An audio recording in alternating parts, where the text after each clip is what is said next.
오늘 하나님의 말씀은 그렇게 마음에 기쁜 말씀은 아닙니다.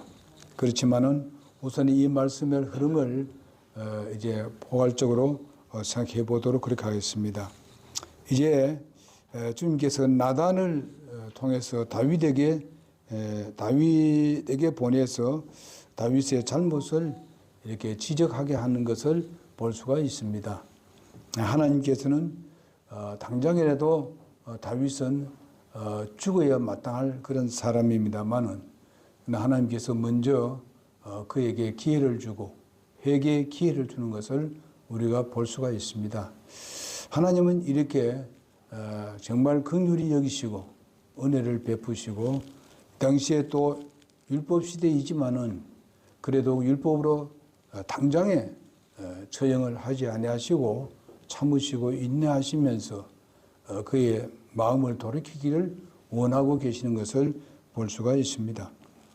그러면서 여기 보니까 나단을 시켜서 하나님께서 말씀을 전하고 있는데 이 나단은 그 선지자로서 정말하면 대언자로서 활동을 했던 사람입니다. 나단의 그 다윗에게 이렇게 강력하게 말씀을 전가할 수 있는 것은 참으로 이 나단이 굉장히 담대했던 사람이다. 이렇게 볼 수가 있겠습니다. 그 당시 본다면은 다윗이 전체에 강력한 그런 영향력을 미치고 있는데 그 앞에서 조금도 두려워하지 아니하고 하나님의 말씀을 강력히 전가한 것을 우리가 볼 때에 저에게도 아주 이런 아주 강력한 그런 말씀 증거가 필요하지 않겠는가 하는 것을 느끼게 되는 것입니다. 그리고 우리도 다른 영혼들에게 이와 같은 그 죄의 부분에 대해서는 강력하게 우리가 증거를 해야 된다고 믿습니다. 강력하게 죄를 지적하지 아니하고서는 아무도 구원받을 수가 없습니다.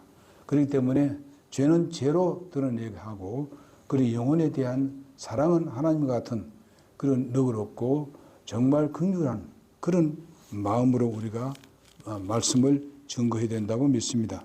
근데 여기 보면은요, 이제 나단이 예를 들은 내용을 하고 있습니다. 바로 직설적으로 그렇게 말하지 아니하고 우선에 다윗이 이런 부분에 대해서 다윗이 어떤 생각을 하고 있는가 다시 한번 점검을 하는 기회가 되는 것을 볼 수 있습니다.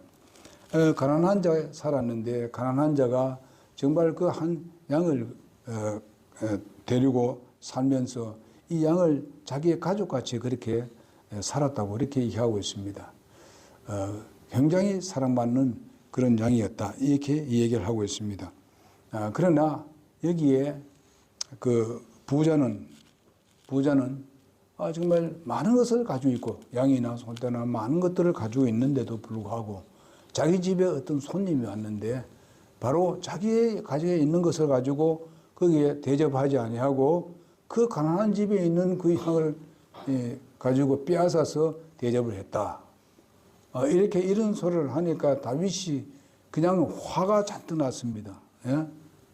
누구 말이나 뿔이 났어요. 어떻게 그럴 수 있느냐? 그런 당장 잡아오려란 말이지. 예? 이렇게 하는 거예요. 명령을 하고 있습니다. 그러면서 이렇게 얘기했을 때에 여러분 거기에 7절에 보고 있다면 나단이 당장 이 부분에서 다윗에게 직접 얘기하고 있습니다. 여기 보니까 왕이 그 사람입니다. 왕이 그 사람입니다. 응? 이렇게 들었을 때에 다윗이 어떻게 됐는가 한번 상상을 한번 해보십시오. 예? 당신이 바로 그런 사람 아닙니까? 여기에 뭐 없어서,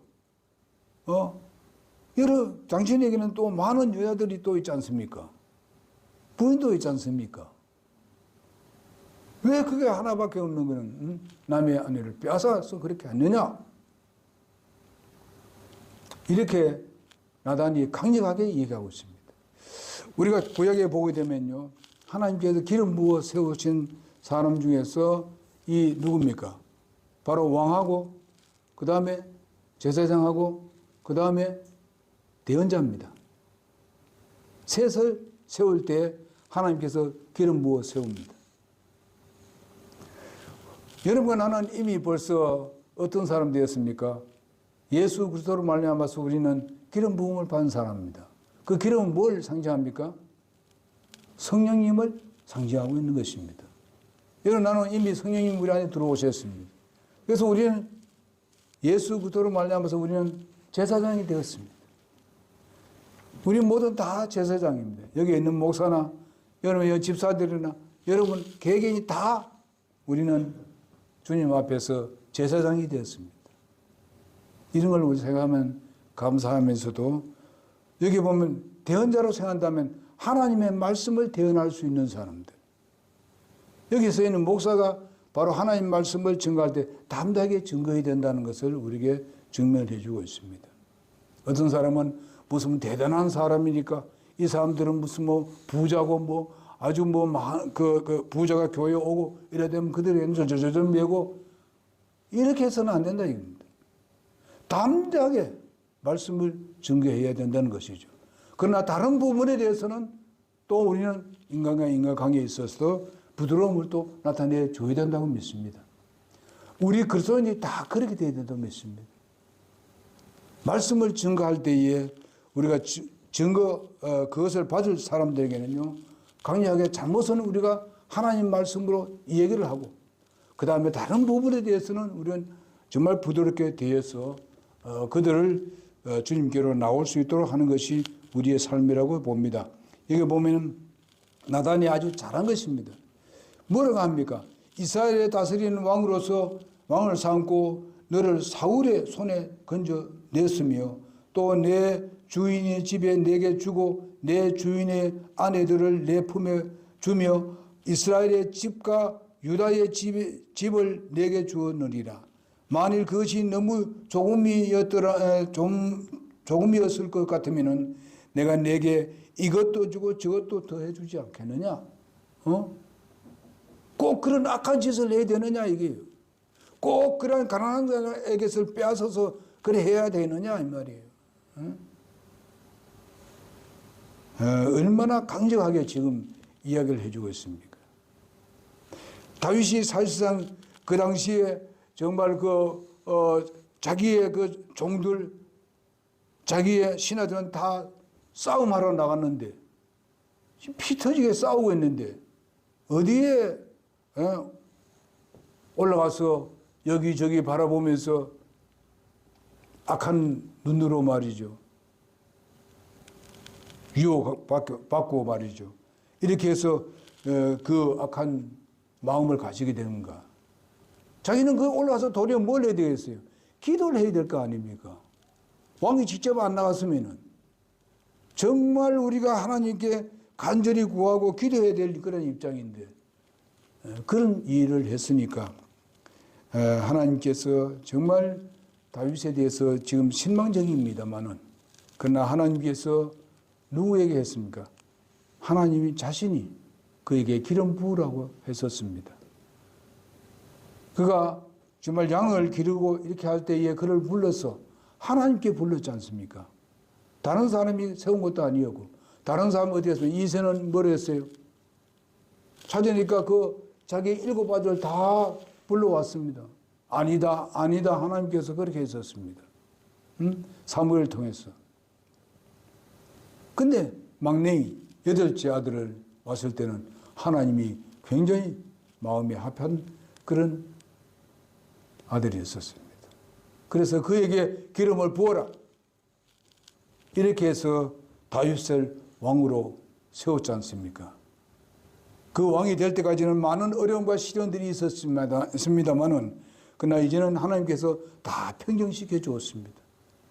그러면은 더 하나님 앞에 겸손히 부르짖고 이렇게 될 것인데 그런 죄를 범해서 마지막까지도 이렇게 악한 짓을 하게 되었습니다. 어째서 내가 주의 명령을 업심여기고 그의 눈앞에서 악을 행하였느냐? 내 칼로 헷 족속 우리아를 죽이고 그의 아내를 빼앗아 내 아내로 삼았으며 암몬 자손의 칼로 그를 죽였느냐? 이렇게 말씀하고 있습니다. 그는 아주 숨어서 그냥 은밀하게 자기가 그런 죄를 범한 것 같이 그렇게 하려고 얼마나 노력했습니까? 그러나 하나님께서는 어떻습니까? 그거 하나 다 지켜봤습니다. 속속들이 다 알고 계십니다. 그래서 나단에게 그 얘기를 다 하나님께서 하시는 겁니다. 그래서 나단은 하나님께서 주신 말씀 그대로 다윗을 아주 그냥 호되게 나무라는 것을 볼 수 있습니다. 나단이 인간으로서 본다면은 그는 그 나라의 왕인데 이렇게 말할 수가 없습니다. 하나님의 말씀으로 대언했고 하나님은 그렇게 하라고 지시했기 때문에 그렇게 하는 것입니다. 뭐 우리가 하나님 말씀을 증거하는 사람들이 그 사람이 뭐 아주 완전한 사람이라서 뭐 대단한 사람이라서 그렇게 말씀 증거하는 건 아닙니다. 하나님의 말씀을 증거하라는 명령을 했기 때문에 하나님 말씀을 그대로 강력하게 얘기하는 것입니다. 그래서 10절에 보니까 내가 나를 업신여기고 헷 족속 우리아의 아내를 빼앗아 내 아내로 삼았느냐. 나를 업신여기다고 말씀하고 있습니다. 우리의 아내를 빼앗은 그 자체를 뭐로 말하고 있습니까? 나를 업신여기서 그랬다는 것입니다. 그 말은 뭔가 하면 바로 율법에 정말 간음죄를 범하게 되면 어떻게 해요? 당장 죽는 것입니다. 돌로 쳐 죽임을 당합니다. 내가 그런 명령을 했는데 내 말을 업신여기면 되겠느냐? 여러분, 우리는 하나님의 말씀을 업신여길 때가 있습니다. 그럴 때 우리는 그런 삶을 살면 안 돼요. 빨리 돌아와야 합니다. 하나님 잘못했습니다. 하나님께서 이렇게 말씀했는데 내가 이렇게 했나이다 하고 무릎 꿇을 줄 알아야 된다. 기도할 줄 알아야 된다. 이게. 이러면 하나님께서는 언제든지 받아주시게 돼 있어요. 언제든지. 하나님은 세상은 그렇게 해도 잘 받아주지 않습니다. 그렇지만은 우리는 하나님이 그렇게 하셨는 우리는 하나님의 자녀들이니까 우리도 그런 자세를 가져야 된다고 믿습니다. 그래서 결과에서는 율법 시대이기 때문에 율법에 있는 그대로 그는 그 죄에 대한 대가를 그는 받게 된다는 말씀을 하고 있습니다. 이것을 함부로 왕에게 말할 수 있겠습니까? 그러나 바로 하나님께서 그에게 지적을 했고 그렇게 말씀하라고 했기 때문에 그 말씀을 하고 있습니다. 참 처참합니다. 우리가 이런 것을 봤을 때에 내가 율법 시대에 살지 아니하고 은혜 시대에 살고 있음을 우리가 감사해야 됩니다. 우리는 이스라엘 백성이 아니고 우리는 교회에 있는 하나님의 자녀요 하나님의 백성입니다. 하나님의 긍휼하심이 풍성하게 있습니다. 어떤 잘못도 주님 앞에 나가서 간곡하게 부르짖을 때에 다 용서함을 받고 우리에게 옛날에 그런 짓을 안 한 것 같은 그런 것으로 하나님께서 여기시고 우리를 받아주시는 주님이라는 것을 기억합시다. 감사합시다. 우리가 크고 작은 것들이 우리를 하여금 이렇게 할 때가 많습니다. 이럴 때 우리는 하나님과 빠른 그런 관계를 맺는 그것이 바로 요한 1서 1장 9절에 있는 말씀입니다. 자백하면 저는 미쁘시고 의로워서 우리 죄를 사하시며 모든 물에서 우리를 깨끗게 한다고 말씀을 하셨습니다. 히브리서에도 보게 되면 내가 그것을 기억지도 않는다고 말씀하셨습니다. 그래서 우리는 죄의 어떤 얽매여 살지 말고 우리는 그런 후에는 우리가 새로운 삶, 정말 복된 삶, 정말로 깨끗한 삶으로 살아가는 여러분 내가 되어야 될 줄로 믿습니다. 다윗은 나단에게 이르되 13절이 중요합니다. 나단에게 이르되 내가 주께 죄를 지었노라. 그가 다윗이 이야기는 뭔가 하면 내가 주께 죄를 범했다고 말씀하고 있습니다. 문제는 정말 죄를 범한 것은 사실상 그 우리아에게 범죄를 했고 정말 그 우리아 아내에게 범죄를 했고 이런 모든 것이 또 그것뿐만 아니라 그 우리아를 통해서 같이 함께 했던 그런 용사도 죽었고 이렇게 해야 됩니다만은 그러나 중요한 것은 뭔가 하면은 그 죄의 결론을 내리고 그 죄의 심판을 내리신 분은 하나님이십니다. 하나님과 정상적인 관계를 맺는 것입니다. 그 외에는 분명히 모든 것은 하나님께서 해결해 주시고 이끌어 주신다는 것을 믿기 때문에 하나님께 나갔습니다. 하나님께 내가 주께 죄를 지어노라 하거늘 나단이 다윗에게 이르되 주께서 왕의 죄를 치우셨으므로 왕이 죽지 아니하리이다. 그렇게 하니까 뭐랬습니까? 그 죄를 치워주었다고 했지 않습니까? 하나님이 그것을 받아주셨다고 말씀하고 있지 않습니까? 그러니 너희가 율법대로 죽지 않겠다. 율법에 말한 대로 그런 죄는 이제 하나님께서 치워주셨기 때문에 네가 죽지 않을 건다. 이렇게 답변하는 것을 볼 수 있습니다. 그러나 그 행동에 대해서는 바로 정말 원수들에게 모독을 당하게 했기 때문에 네가 그 부분에 대해서는 이제 율법에 정한 대로 그런 벌을 받아야 된다. 이렇게 말씀하고 있습니다. 오늘은 개괄적으로 말씀을 드렸습니다. 그래서 우리는 다윗의 타락과 용서받음에 대해서 말씀을 드리겠는데요. 우리가 11장에서 보게 되면 다윗의 범죄를 기술하고 있는데 반면에 바로 12장은 하나님의 책망에 대한 다윗의 그 회개를 보여주고 있는 것을 볼 수 있습니다. 본문은 다윗의 범죄에 대한 그 대언자 나단의 아주 엄중한 책망에 대해서 기록을 하고 있는데 이미 앞에 드리겠습니다만은 선지자 그 대언자 나단은 바로 다윗의 행위를 정죄하고 회개에 이르도록 하기 위해서 비유를 사용했던 것을 볼 수 있습니다. 때로는 우리가 범죄하는 사람들을 위해서 바로 직설적으로 이야기보다도 또 다른 방법으로 우리가 그런 걸 얘기해서 깨닫게 하는 수도 있습니다. 그러니 여는 아주 지혜롭게 했던 것을 볼 수 있는데 아주 그 나단은 아주 지혜롭게 그에게 접근했던 것을 볼 수 있습니다. 그래서 여기에 말씀에서 보게 되면은 바로 진노하는 중에서도 긍휼을 베푸시는 하나님을 볼 수가 있는데 우리 하박국 3장 2절에도 그런 말씀을 하고 있습니다. 그러므로 이제 하나님께서 다윗을 징벌하기 전에 바로 나단을 보내셔서 다윗에게 회개할 기회를 주시는 하나님의 모습을 볼 수 있습니다. 만약에 그런 하나님께서 기회를 주지 않았더라면 그는 즉시 돌로 쳐 죽임을 당할 수밖에 없었을 것입니다. 그러나 하나님은 바로 이 기회를 그의 줌으로 인해서 다윗이 계속 왕위를 이어갈 수 있도록 해주시는 것을 볼 수 있고요. 또 다윗이 잘했을 때에 하나님께서 네 위가 영원히 지속되리라 하신 것은 바로 어떻게 해서 하나님께서 일방적인 그에게 지시한 것입니다. 그것을 내려주신 것입니다. 그러니까 하나님께서 일방적으로 그에게 약속을 하신 것에 대해서는 절대로 무효가 되지 않도록 하시는 하나님을 우리가 볼 수 있습니다.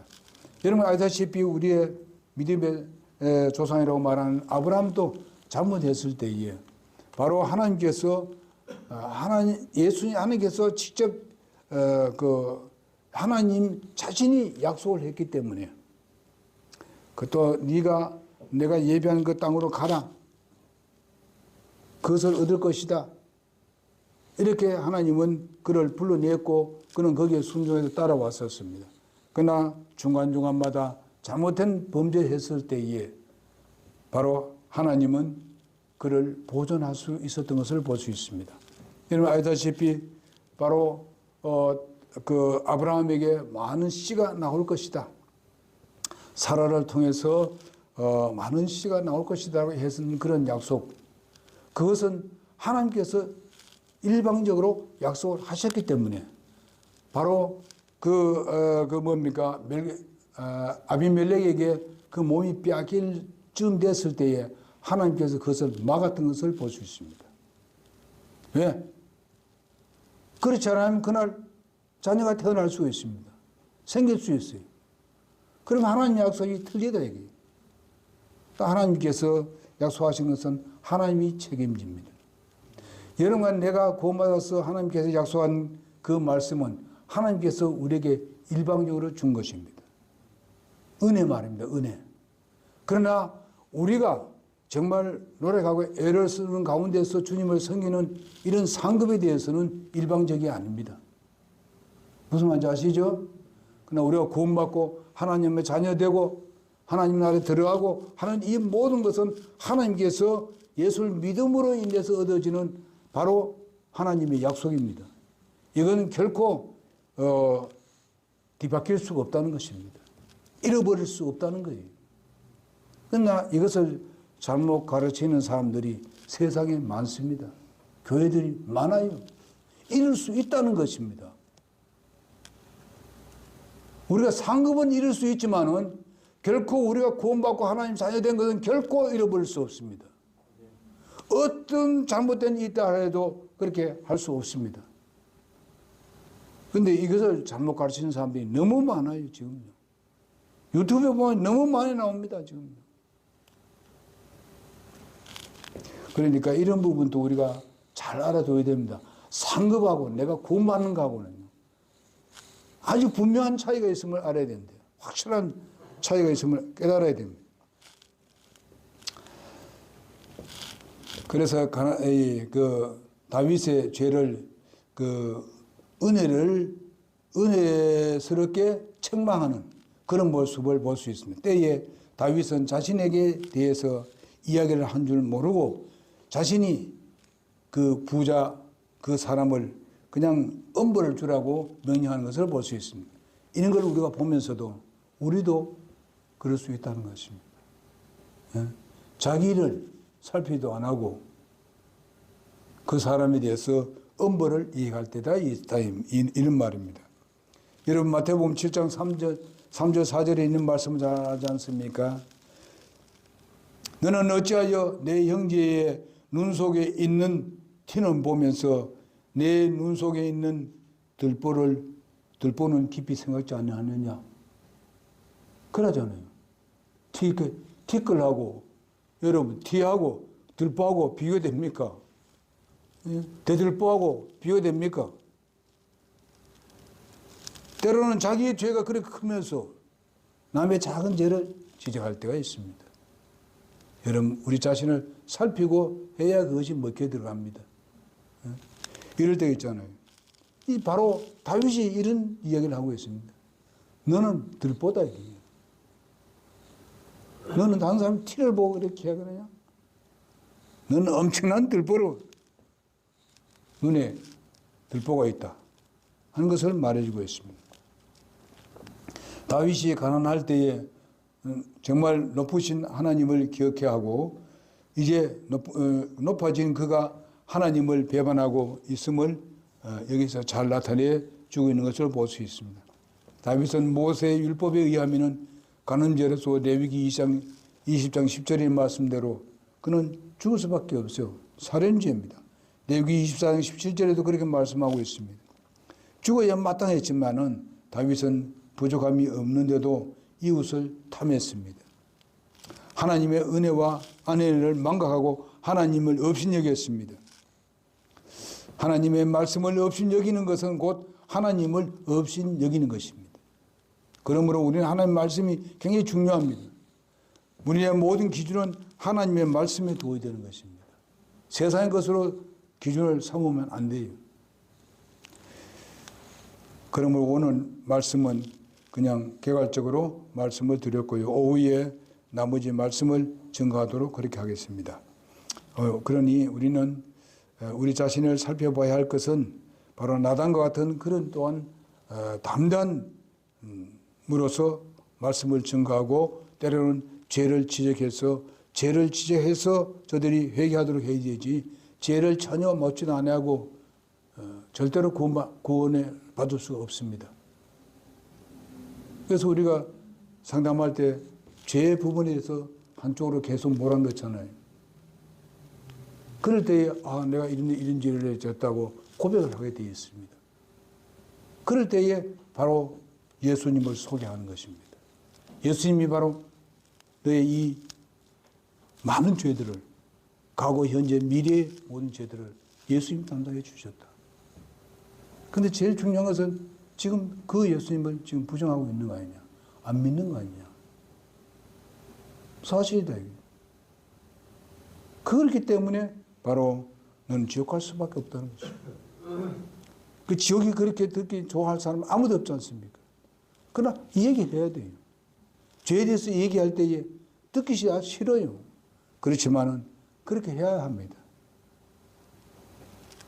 근데 오늘날 강단에서 죄에 대해서 그렇게 강조를 하지 않습니다. 죄를 범했다고 강조하지 않습니다. 그래서 마음 맞추려고 인간 중심의 말을 너무 많이 합니다. 근데 그걸 듣기 좋다고 많은 사람들이 모입니다. 그러나 그들의 죄 문제 해결하지 않고는 결코 구원이 있을 수가 없습니다. 그들이 예수님이 뭐 필요합니까? 마지막에 멸망이라는 것을 그들은 생각지도 안 하고 그냥 좋은 마음만 하고 인본주의적인 이야기만 하면 좋아서 그럼 나도 그런 마음이라 나도 그런 마음이라 이렇게 생각합니다. 그러나 자기가 죄인이라는 것을 깨닫지 못하면 구원 받을 수가 없어요. 자기가 지옥 갈 수밖에 없는 영혼이라는 것을 믿지 않으면 결코 구원받을 수 없습니다. 그러니까 여러분, 내가 이 부분을 정확하게 해서 예수 그리스도의 복음을 증거하는 여러분 내가 되기를 바랍니다. 기도하겠습니다.